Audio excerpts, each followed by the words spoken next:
Voting ശതമാനം കൂടിയ സന്ദർഭങ്ങളിൽ പലപ്പോഴും മികച്ച വിജയം ഈ കേരളത്തിൽ LDF ഉണ്ടായിട്ടുണ്ട്. അതിതീവ്ര വർഗീയതയ്ക്ക് അസോസിയേറ്റ് അംഗത്വം നൽകുന്ന ലോകത്തിലെ ആദ്യത്തെ രാഷ്ട്രീയ സംവിധാനമാണ് കേരളത്തിലെ UDF. അതാണല്ലോ ഇവിടെ നടന്നത്. അതവരിവിടെ നടത്തി. വരാൻ പോകുന്ന നിയമസഭാ തെരഞ്ഞെടുപ്പിന്റെ ടെസ്റ്റ് ഡോസാണിത്. ജമാഅത്തെ ഇസ്ലാമി പോലെയുള്ള തീവ്ര വർഗീയ ശക്തികൾക്ക് അസോസിയേറ്റ് അംഗത്വം നൽകിക്കൊണ്ട് UDFനെ വിപുലീകരിച്ച് ആ നിലയിൽ ചില സ്ഥാനാർത്ഥികളെ പോലും അടുത്ത നിയമസഭാ തെരഞ്ഞെടുപ്പിലേക്ക് ലക്ഷ്യമാക്കി നിർത്താൻ തയ്യാറാക്കിയ ഒരു പദ്ധതിയുടെ പ്രയോഗമാണ് ഇവിടെ നടന്നത്. അതുകൊണ്ടാണ് പ്രതിപക്ഷ നേതാവിന് ആവർത്തിച്ച് ജമാഅത്തെ ഇസ്ലാമിയെ ന്യായീകരിക്കേണ്ടി വന്നത്. വിചിത്രമായ ഒരു കാഴ്ചയാണ് കേരളം കണ്ടത്. ഇങ്ങനെ ഈ കേരളത്തിലെ കോൺഗ്രസിന് കീഴോട്ട് പോകാൻ കഴിയുമോ? ഇങ്ങനെ അധപ്പതിക്കാൻ പാടുണ്ടോ? തെരഞ്ഞെടുപ്പുകൾ വരും പോകും, ചിലപ്പോൾ ജയിക്കും തോൽക്കും. രാജ്യത്ത് ജനാധിപത്യം നിൽക്കണ്ടേ? രാജ്യത്തെ ജനങ്ങളെ പരസ്പരം തമ്മിലടിപ്പിക്കുന്ന രാഷ്ട്രീയത്തെ പ്രോത്സാഹിപ്പിക്കാൻ പാടുണ്ടോ? വിശേഷിച്ചും കേന്ദ്രത്തിൽ BJP അധികാരത്തിലിരിക്കുന്ന ഒരു കാലത്ത് വലിയ പരിശ്രമം എല്ലാവരും ഒന്നിച്ച് അത്തരം തീവ്ര വർഗീയതയെ തോൽപ്പിക്കാൻ നടത്തേണ്ട ഒരു സന്ദർഭത്തിൽ കേരളത്തിലെ കോൺഗ്രസ് ആ ഗൗരവ ബുദ്ധി കാണിച്ചു. കോൺഗ്രസിന്റെ കേന്ദ്ര നേതൃത്വം തെറ്റുതിരുത്താൻ ഈ കോൺഗ്രസിനെ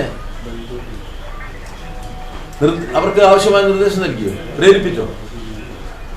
കൈവീശി പോവല്ലേ കേന്ദ്ര നേതാക്കന്മാരൊക്കെ ഇവിടെ വന്നിട്ട്? ജമാഅത്തെ ഇസ്ലാമിയുമായി ഇവിടെ കേരളത്തിലെ UDF, കേരളത്തിലെ കോൺഗ്രസ് നേതൃത്വം ഉണ്ടാക്കിയിരിക്കുന്ന സഖ്യത്തിന് അനുകൂലമായി കൈവീശി തിരിച്ചു പോയല്ലോ ഇവിടെ വന്ന കേന്ദ്ര കോൺഗ്രസ് നേതാക്കന്മാരും. ഇതാണോ ഈ കേരളത്തിൽ ഇനിയുള്ള ദിവസങ്ങളിൽ നടത്താൻ പോകുന്നത്? ഇത് എത്ര അപകടകരമാണ്! ഒരു രാഷ്ട്രീയമായ ഉൾക്കാഴ്ചയില്ലാത്ത അപക്വമായ ഒരു രാഷ്ട്രീയ നേതൃത്വമാണ് കേരളത്തിലെ കോൺഗ്രസിനും UDFനും ഉള്ളത്. അതുകൊണ്ടാണ് ജമാഅത്തെ ഇസ്ലാമിയെ ഈ തെരഞ്ഞെടുപ്പ് ഘട്ടത്തിൽ ഇത്രയേറെ ന്യായീകരിക്കാൻ വാശി പിടിച്ചത് ഇവിടുത്തെ UDF പ്രതിപക്ഷ നേതാവ്. ജനങ്ങളെ ചുരുക്കി കാണരുത്. ജനങ്ങളെ നമ്മൾ ചുരുക്കി കാണാൻ പാടില്ല, അവരെ ബഹുമാനിക്കണം. ഞങ്ങൾ ആ സമീപനം സ്വീകരിക്കുക. എപ്പോഴും ജനങ്ങളെ ബഹുമാനിക്കുന്ന, വോട്ടർമാരെ ബഹുമാനിക്കുന്ന സമീപനമാണ് ഞങ്ങളുടേത്. അതുകൊണ്ട് ഞങ്ങളുടെ സുതാര്യമായ രാഷ്ട്രീയ നിലപാടുകൾ ഈ ജനങ്ങളിലേക്ക് എത്തിക്കാനുള്ള വലിയ പ്രവർത്തനമാണ് LDF പ്രവർത്തകന്മാർ ഈ ദിവസങ്ങളിൽ അഹോരാത്രം നിർവഹിച്ചത്. തീവ്രവർഗീയവൽക്കരിച്ച് എളുപ്പത്തിൽ ജയിക്കാനുള്ള സൂത്രവിദ്യയാണ് UDF പ്രയോഗിച്ചത്. ഒരു സംശയമില്ല, UDFന്റെ ഈ അവസരവാദത്തിന് കനത്ത തിരിച്ചടിയേൽക്കും. ഇതിന്റെ പ്രത്യാഘാതം കേരളത്തിന്റെ ഭാവി രാഷ്ട്രീയത്തിൽ UDFനകത്തുണ്ടാവും, കോൺഗ്രസ് പാർട്ടിക്കുണ്ടാവും. ഇത്തരം നിലപാടുമായിട്ട് അധികം പോകാൻ പറ്റില്ല എന്ന് കോൺഗ്രസ് പാർട്ടിനെ തീരുമാനിക്കേണ്ടി വരും. ആ നിലയിലേക്ക് കാര്യങ്ങൾ നീങ്ങും. അതോടൊപ്പം UDFനകത്ത് സ്ഥാനാർത്ഥി നിർണയവുമായി വലിയ പ്രശ്നങ്ങളുണ്ടായിരുന്നു, നമുക്കെല്ലാം അറിയാം. ഞാൻ അതിൻ്റെ എല്ലാം വിശദാംശങ്ങളിലേക്ക് പോകുന്നില്ല.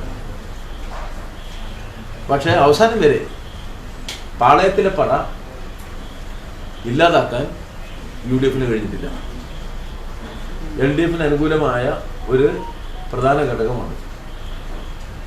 ആ അനുകൂല ഘടകം കൂടി ഇവിടെ പ്രവർത്തിച്ചാൽ കനത്ത തോൽവിയാണ് UDFന് ഈ നിയോജകമണ്ഡലത്തിൽ ഉണ്ടാവാൻ പോകുന്നത്.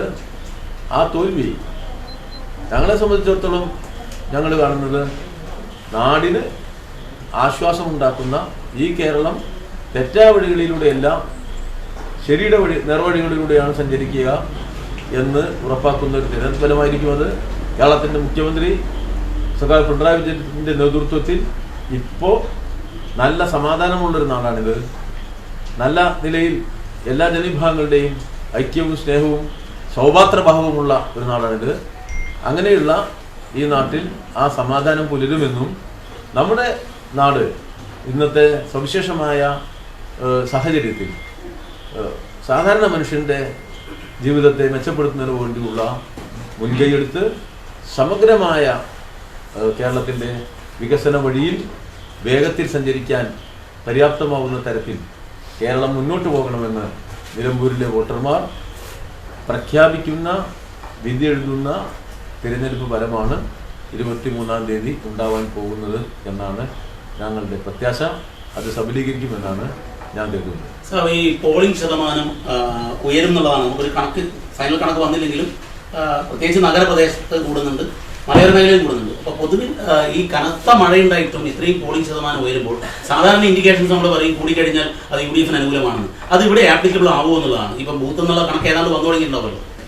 ഈ തെരഞ്ഞെടുപ്പ് വോട്ടിംഗ് ശതമാനം കൂടിയ സന്ദർഭങ്ങളിൽ പലപ്പോഴും മികച്ച വിജയം ഈ കേരളത്തിൽ LDF ഉണ്ടായിട്ടുണ്ട്.